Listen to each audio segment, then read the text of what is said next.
Hi friends, welcome to my channel super trader Lakshya. और यहाँ पे मैं बात करने वाला हूँ आज बजट के बारे में। कल बजट पेश होने वाला है और बजट में किस सेक्टर में बहुत ज़्यादा गवर्नमेंट फोकस कर सकती है, कौन से ऐसे सेक्टर हैं जिसमें ज़्यादा ध्यान दिया जाएगा, उन सेक्टर के बारे में ये वीडियो होने वाला है। क्योंकि बहुत सारे लोग ये जानना चाहते हैं कि कौन से सेक्टर, कौन से इंडस्ट्री, कौन से सेक्टर से रिलेटेड स्टॉक पे हमको बुलिश रहना है या फिर हमें ज़्यादा उम्मीद रखनी है और कौन से स्टॉक में सरकार का ज़्यादा फोकस हो सकता है।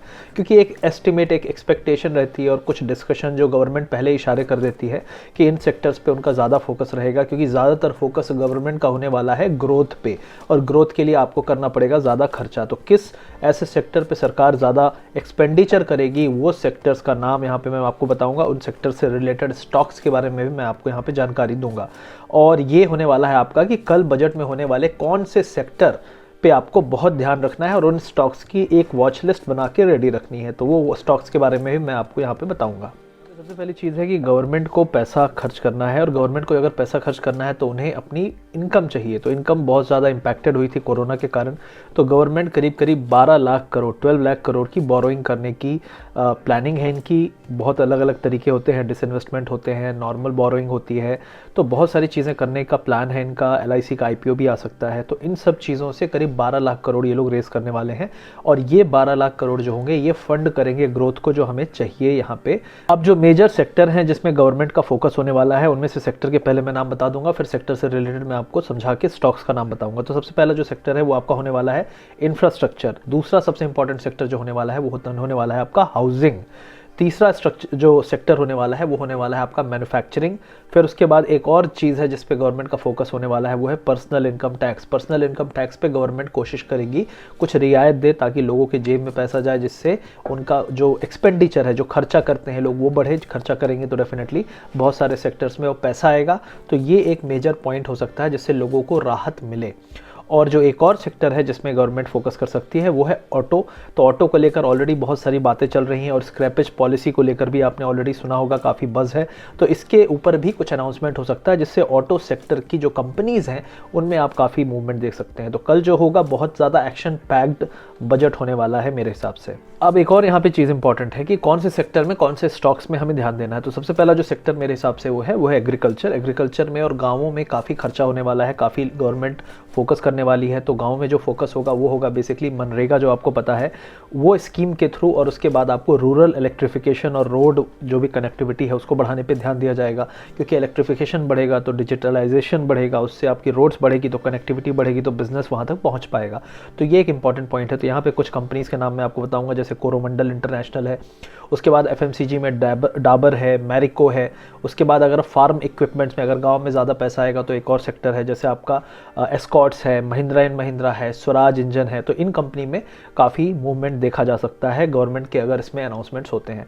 ऑलरेडी हमारी FM ने बोल दिया है कि ये 100 साल में ऐसा बजट है जो 100 साल में नहीं आया होगा। तो गवर्नमेंट ने ऑलरेडी काफ़ी काम किया है, लेकिन इसमें वो जो मेजर शिफ्ट, मेजर जो थ्रस्ट चाहिए, जो झटका चाहिए इस पूरी इकोनॉमी को किक स्टार्ट करने के लिए दोबारा से बहुत तेज़ स्पीड से, वो मोस्ट प्रॉब्ली मुझे देखने को मिलेगा। तो बोल्ड रिफॉर्म्स होंगे, बहुत ज़्यादा ग्रोथ ओरिएंटेड डिसीजंस होने वाले हैं। दूसरा इंपॉर्टेंट जो सेक्टर है वो है आपका इंफ्रास्ट्रक्चर। तो इंफ्रास्ट्रक्चर में अगर आप बात करें तो सबसे इंपॉर्टेंट जो कंपनी है, सबसे बड़ी कंपनी है वो है आपकी लार्सन एंड टूब्रो, जिसका काफ़ी एक्सपोजर है, सबसे बड़ी कंपनी है, टॉप 10 में आती है। लेकिन उसके अलावा अगर आप देखेंगे तो छोटी कंपनीज जो सीमेंट रिलेटेड हैं उसमें काफ़ी मूवमेंट आप देख सकते हैं। रेलवे रिलेटेड, बहुत रेलवे की जो मैन्युफैक्चरिंग है उससे रिलेटेड काफ़ी यहाँ पे आप देख सकते हैं कि गवर्नमेंट के काफ़ी अनाउंसमेंट्स हो सकते हैं। तो आपका जो सीमेंट रिलेटेड है उसमें आपका UltraTech, ACC, Shri cement, JK Lakshmi. और जो आपका रेलवे से रिलेटेड कंपनीज़ हैं उनमें टीटागढ़ वैगन, टैक्समको रेल, ये सभी कंपनीज़ पे आप नज़र रख सकते हैं। तो ये हो गया आपका इंफ्रास्ट्रक्चर से रिलेटेड। अब जो अगला बड़ा जो सेक्टर है वो होने वाला है आपका हाउसिंग। अब आप बोलोगे यार हाउसिंग में तो यार डेफिनेटली ऑलरेडी बहुत सारे लोगों ने फ्लैट देखे होंगे कि बहुत बड़े बड़े शहरों में खाली फ्लैट पड़े हुए हैं, लेकिन वो खाली फ्लैट क्यों नहीं बिक रहे हैं? तो उसको पुश करना ज़रूरी है। तो फाइनेंसिंग से, आपका इंटरेस्ट रेट कम करने से काफ़ी पुश ऑलरेडी मिल रहा है। लेकिन इसमें जो मेजर एक चेंजेस हो सकते हैं वो ये है कि गवर्नमेंट जो होती है, टैक्स ब्रैकेट जो होता है कि आपको कितना उसमें फ़ायदा मिलेगा, इंटरेस्ट में कितना आपको टैक्स रिबेट मिलेगा, वो सब चीज़ें थोड़ी रिशफल कर सकती है, जिससे आपको लगेगा कि थोड़ा फ़ायदा हो रहा है। तो वहाँ पे क्या है, डिमांड बढ़ने में डेफिनेटली इम्पैक्ट होता है। तो जो रेसिडेंशियल रियल एस्टेट कंपनीज़ हैं उनमें ज़्यादा आपको डिमांड दिखेगी। जो कमर्शियल है उसमें इतना ना दिखे, लेकिन रेसिडेंशियल ही अगर बहुत अच्छा पुश मिल जाता है, क्योंकि ऑलमोस्ट सभी रियल एस्टेट कंपनीज़ रेसिडेंशियल में हैं। तो मेजर जो कंपनीज़ हैं, ओबेरॉय रियलिटी है, ब्रिगेड एंटरप्राइजेज़ है, और फिर उसके बाद जब ये बिल्डिंगें बनेंगी तो आपको पेंट की भी डिमांड बढ़ेगी, सीमेंट की डिमांड बढ़ेगी, लोहे की डिमांड बढ़ेगी। तो आपको पेंट में आपकी एशियन पेंट्स है, सेंचुरी प्लाईबोर्ड्स है, तो ये प्लाईबोर्ड, फेविकॉल जो बनाती है अपनी कंपनी, वो भी डेफिनेटली डिमांड में रहेगी। तो ये सभी चीज़ें रिलेटेड, आप समझ रहे हो ना कितने सारे फोकस एरियाज़ हैं। एक घर को लेकर कितने सारे स्टॉक्स होते हैं जो कनेक्टेड होते हैं, तो उनमें जो भी लीडरशिप स्टॉक्स होंगे उनमें डेफिनेटली मूव देखने को मिलेगा। अब यहाँ पे जो अगला है वो हो सकता है फार्मा। तो गवर्नमेंट जो कर रही है, इंसेंटिवाइज कर रही है डोमेस्टिक मैन्युफैक्चरिंग ऑफ एपीआई। तो चाइना में मेजरली जो एपीआई हमारे होते हैं चाइना में बन के आते हैं। तो गवर्नमेंट क्या है, 70% जो एपीआई अभी इंपोर्ट हो रहे हैं, अगर उसमें मेजर एपीआईज इंडिया में बनने लगे तो कितना बड़ा एक जॉब ग्रोथ हम यहाँ पे देख सकते हैं, जॉब क्रिएशन देख सकते हैं। तो उस पर काफ़ी बड़ा फोकस हो सकता है। और जो एक्सपोर्ट बेनिफिट है, मैन्युफैक्चरिंग जो भी कंपनीज़ हैं वो एक्सपोर्ट करती हैं, तो उसका भी बेनिफिट जो कंपनीज ज़्यादा एक्सपोर्ट करेंगे उनको बेनिफिट देने का प्लान है। तो ये प्लानिंग हो रही है कि 20 बिलियन का एक्सपोर्ट है करंटली, और उसको हम बढ़ा के करीब करीब 40 बिलियन अगर कर पाएँ, जो कि गवर्नमेंट का टारगेट है। मैं नहीं कह सकता एक दिन में हो जाएगा, एक साल में हो जाएगा, लेकिन टारगेट जो है वो उनका है इसको डबल करने का। और ये काफ़ी बड़ा मेरे हिसाब से विजनरी स्टेप है, क्योंकि एपीआईज हमारे यहाँ बनाए जा सकते हैं। हमारे यहाँ अभी serum institute already vaccine manufacture कर रहा है, तो आप देख सकते हैं हमारे यहाँ है फैसिलिटी, बस थोड़ा सा उसको पुश देने की ज़रूरत है, थोड़ी इंसेंटिवाइज करने की ज़रूरत है। अब इसके अलावा जो है कि जो कंपनीज़ होंगी मेजर जिस पे फोकस होगा वो आपका है लुपिन, कैडिला। तो ये दो कंपनीज़ है जिनमें ज़्यादा फोकस हो सकता है फार्मा में। अब इसके अलावा एक और बड़ा जो पुश है गवर्नमेंट का, ऑलरेडी 3-4 साल से चल रहा है, जिसका नाम है मेक इन इंडिया, आत्मनिर्भर भारत, हम सभी चीज़ें यहीं पे बनाएंगे। तो डिफेंस रिलेटेड भी बहुत कुछ यहाँ पे होने वाला है। लेकिन उसके अलावा अगर आप देखेंगे कि जो मेजर मैन्युफैक्चरिंग कैपेबिलिटीज़ हैं वो बढ़ाने पे ध्यान दिया जाएगा। इसके अलावा footwears, chemicals, agrochemicals, chemical sector में भी काफ़ी ध्यान देने वाली है सरकार। तो यहाँ पर आपको थोड़ा सा ध्यान देना है कि कौन सी ऐसी केमिकल रिलेटेड कंपनीज़ जो बेनिफिट हो सकती है। मोस्ट प्रॉब्ली आपको कल पता चलेगा किस एरिया में गवर्नमेंट का अनाउंसमेंट होता है उसके बेस पे। तो इसमें आपको थोड़ा सा केमिकल को फिल्टर करना पड़ेगा। मेरे पास इतनी लिस्ट नहीं है, लेकिन आप फिल्टर कर सकते हैं और पता लगा सकते हैं कौन सी कंपनीज़ जो हैं जो केमिकल में बहुत ज़्यादा पॉजिटिव इम्पैक्ट हो सकता है।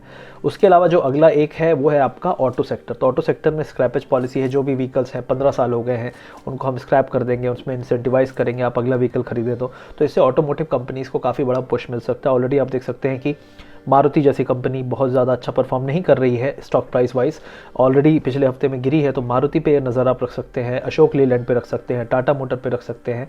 तो ये सभी चीज़ है। दूसरा है इलेक्ट्रिक व्हीकल पे काफ़ी इंसेंटिव देने का प्लान है, क्योंकि अगर हम इलेक्ट्रिक में मूव होते हैं तो उससे एक पहला फ़ायदा होता है कि जो ऑयल हमारा इम्पोर्ट है बिल वो रिड्यूस होगा, क्योंकि हम इलेक्ट्रिक पे मूव हो रहे हैं, पोल्यूशन कंट्रोल होगा। तो इसलिए इसको इंसेंटिवाइज करना ज़रूरी है ताकि लोग धीरे धीरे इलेक्ट्रिक व्हीकल खरीदने पे ध्यान दें। तो ये एक आपका इंपॉर्टेंट पॉइंट है, जो मेरे हिसाब से ये कुछ सेक्टर्स और कुछ एरियाज़ जहाँ पे आपको ध्यान देना है कल बजट के अनाउंसमेंट के दौरान कि इसमें क्या निकल कर आता है। अगर थोड़ा सा भी अनाउंसमेंट आया, आपको मूव दिखता है, तो आप उसको पिक कर सकते हो, क्योंकि राइट नाउ स्टॉक मार्केट थोड़ा सा हाई से डाउन है 1100-1200 पॉइंट्स। तो अगर किसी भी इन स्टॉक्स में पॉजिटिव आता है तो अपसाइड कम से कम 10% का हर स्टॉक में बकाया है, क्योंकि हम हाई से ऑलरेडी 10-15% गिर चुके हैं। तो इसलिए ये एक बहुत अच्छा बजट होगा, जो मोस्ट प्रॉब्ली मार्केट को एक रीज़न दे सकता है यहाँ से बाउंस होने का, क्योंकि हम ऑलरेडी करेक्शन दे चुके हैं। एक और चीज़ बहुत सारे लोग बात कर रहे हैं कि क्या बजट के पहले मार्केट इतना बड़ा करेक्शन कभी दिया है। ये भी आप देखेंगे तो बजट के पहले मार्केट इतना बड़ा करेक्शन नहीं दिया है बहुत सालों में, 15-20 साल में मुझे नहीं लगता ऐसा कोई करेक्शन आया है। तो बजट के पहले नॉर्मली मार्केट हाई पे होता है, इसलिए गिरता है। और बजट के पहले अगर मार्केट ऑलरेडी करेक्ट हो चुका है तो ये एक बहुत बड़ा रीज़न और बहुत बड़ा स्पेस प्रोवाइड करता है कि यहाँ से मार्केट उठ सकता है। और वो स्टॉक्स जो अच्छे खासे स्ट्रॉन्ग थे पिछले 1-2 महीने से और अभी थोड़ी सी करेक्ट हुए हैं, वो सबसे पहले भागेंगे। जैसे टाटा मोटर्स एक शेयर है जो ऑलरेडी बहुत एक्साइटेड था, अभी डाउन है। टाटा मोटर्स की सेल्स भी आई है, वो भी बहुत अच्छी है। तो ओवरऑल ऐसे कुछ स्टॉक्स आपको पिक करने पड़ेंगे जो ऑलरेडी करेक्टेड है लेकिन अच्छे हैं, वो आपको सबसे अच्छा और सबसे पहला मूव देंगे। तो ये आपको ध्यान रखना है जब आप स्टॉक पिक करें और स्टॉक के पीछे दौड़ें। एक और चीज़ है कि मार्केट ऑलरेडी ग्लोबली थोड़ा वीक है, तो ये जो मूव आएगा ये 1-2 दिन लास्ट कर सकता है। उसके बाद आपको थोड़ा साइड होकर निकल कर देखना पड़ेगा कि क्या मार्केट ओवरऑल कंफर्टेबल है इस बाउंस के बाद। अगर बाउंस आता है तो, अगर नहीं आता है तो वो बात अलग है। अगर आता है तो आपको एक और चीज़ करनी है कि क्या मैं यहाँ प्रॉफिट बुक करके साइड में हो जाऊँ, ये भी डिसीजन आपको लेने के लिए तैयार रहना है। तो दोस्तों यहाँ पे जो मैंने आपको बजट का मतलब बताया उसका जो पूरा डिटेल मुझे मिला है वो मिला है मुझे एंजल ब्रोकिंग के बजट का मतलब डॉक्यूमेंट से। तो वो डॉक्यूमेंट का लिंक मैंने दिया हुआ है इस वीडियो के डिस्क्रिप्शन में, आप जाके चेक कर सकते हैं। और जो भी स्टॉक्स मैंने बताए हैं आपको, अगर आप उसमें इन्वेस्ट करना चाहते हैं तो आप एंजल ब्रोकिंग में डीमैट अकाउंट खुलवा सकते हैं। 5 मिनट लगते हैं, ज़्यादा टाइम नहीं लगता। इस वीडियो के डिस्क्रिप्शन में आपको लिंक भी मिल जाएगा। तो आई होप ये जो इन्फॉर्मेटिव वीडियो मैंने आपको बना के दिया है ये काफ़ी आपको हेल्प करेगा, मदद करेगा डिसीजन मेकिंग में। और अगर वीडियो अच्छा लगा तो लाइक शेयर सब्सक्राइब ज़रूर करिएगा, और मिलते हैं अगले वीडियो में। Thank you very much.